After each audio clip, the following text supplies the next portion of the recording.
Përshëndetje Shkupi, përshëndetje aktivist. Unë do nis me një mesazh për shtabin, edhe për shefin e shtabit dhe gjithë anëtarët e shtabit. Nuk mendoj se kanë bërë mirë këtë sot.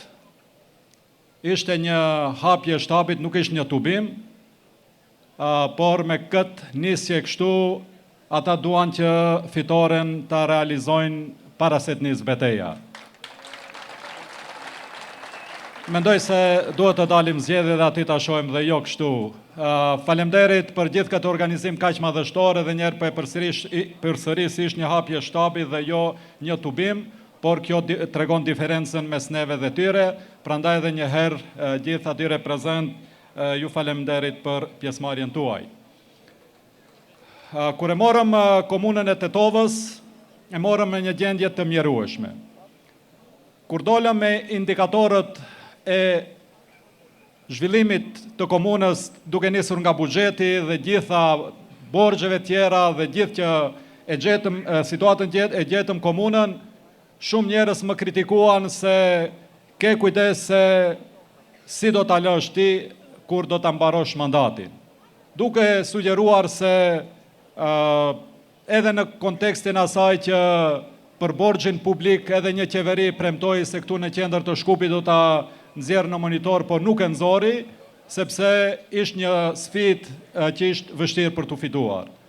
Por ne ja arritëm që për më pak se një mandat, borxhin e komunës Tetovës ta përgjithësojmë.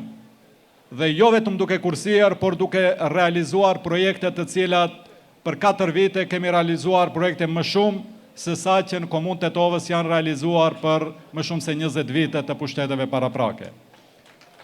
Por kjo nuk ishte pa ndonjë, do kisha thënë, motiv paraprak. Ne jemi këtu sonte në Shkup, pranë sheshit, pranë përmendores së Skënderbeu, këtu në sheshin e Skënderbeu, ku një kryetar paraprak e bëri një komunë nga zero. E bëri një komunë në zemër të Shkupit, këtu në Shkupin e vjetër, edhe pse ne dim se në çfarë gjendje e lanë këtë pjesë të shqiptarisë pushtetet paraprake, veçanërisht ato para viteve të 90-ta.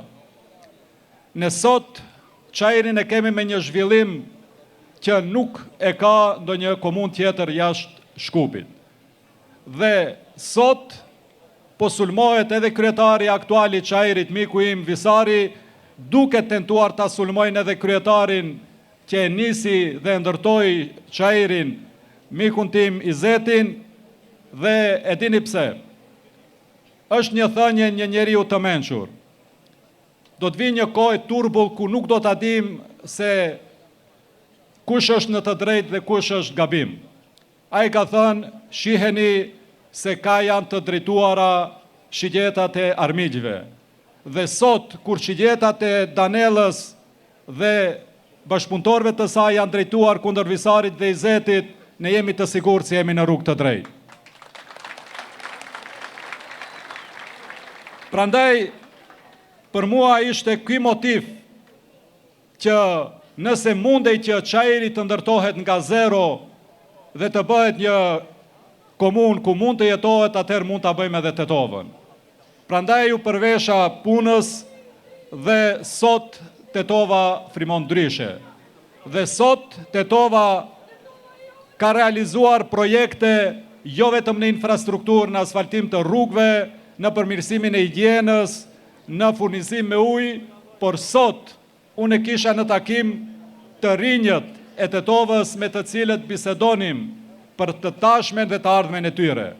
Pra sot Tetova është ndër komunat e rralla që ka këshill rinor komunal me një rini aktive, me një rini e cila don që të ardhmen e saj të ndërtoj në qytetin ku ka lindur, në qytetin ton të dashur të Tetovës. Pra, unë kur kam garuar për Tetovën, kam thënë që është turp që pas 30 viteve demokraci, ne edhe më tutje në Tetovë të flasim për ujë dhe mbeturina, edhe më tutje në Tetovë të flasim për rrugë me gropa, edhe më tutje në Tetov të flasim për çështje të infrastrukturës që duhet i kishim zgjedhur shumë herët. Por vetëm për një mandat ne arritëm që këto tema të ndryshojmë dhe sot në Tetov flasim për rini, sot në Tetov flasim për verën kulturore, sot në Tetov flasim për projekte të cilat janë në të mirë të gjithë qytetarëve të saj. Prandaj të dashur, sot me hapjen e këtij shtabi, unë dua që të mobilizohemi gjithandej, që nga Struga e deri në Likov, që nga Dollneni e deri në Çashk, të mobilizohemi që të fitojmë komunat, jo për kandidatët të cilët do t'i nxjerr vlen, por për qytetarët atyre komunave për të ofruar një model ndryshe të qeverisjes së pushtetit lokal. Unë ju garantoj se komunat të cilat do t'i udhëheq vlen do t'jenë komuna të cilët kanë pasur model Izetin, Visarin, Blerimin dhe të cilat e kanë pasur model komunën e Tetovës. Prandaj, ne sot nuk flasim ma, e përmendi edhe Arbeni, nuk flasim ma se cilës parti nga vlen cila komunë do t'i takoj. Ne sot po flasim se cili është kandidati më i mirë për të udhëhequr një komunë. Dhe dini pse? Sepse neve na duhen menaxher të suksesshëm. Neve na duhen shërbëtor të qytetarëve të popullit tonë. Dhe sot ne po punojmë që t'i përzgjedhim më të mirët nga mesi jonë, duke nisur nga Struga, që pa e përmendur emrin ju garantoj që do të kemi kandidatin më të mirë, menaxherin më të suksesshëm dhe përfundimisht edhe Struga do të ketë një të ardhme të ndritur deri edhe në Likov. Pra këto zgjedhje nuk janë vetëm zgjedhje lokale. Këto zgjedhje nuk janë për fatin politik të Vlenit. Mund të jenë për fatin politik të BD-s dhe bandës së tyre, por nuk janë për fatin politik të Vlenit.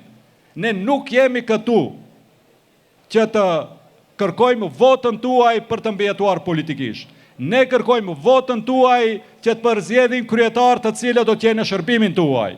Prandaj, ju lutem që këtë mesazh ta përcjellni gjithandej, që kandidatët e Vlenit janë kandidatët e qytetarëve të atyre komunave që do të garojnë. Kandidatët e BD-s do të jenë kandidat për të shpëtuar BD-n, Soravin e Eurovin. Qytetarët le të jenë ata që do të vendosin, a do të jenë për të zgjedhur kryetar komunash që do të jenë në shërbim të tyre, apo do të zgjedhin kandidat kryetar komunash të cilët do shpëtojnë Aliun dhe do ta kthejnë Artanin përsëri. Faleminderit dhe na prifte mbara.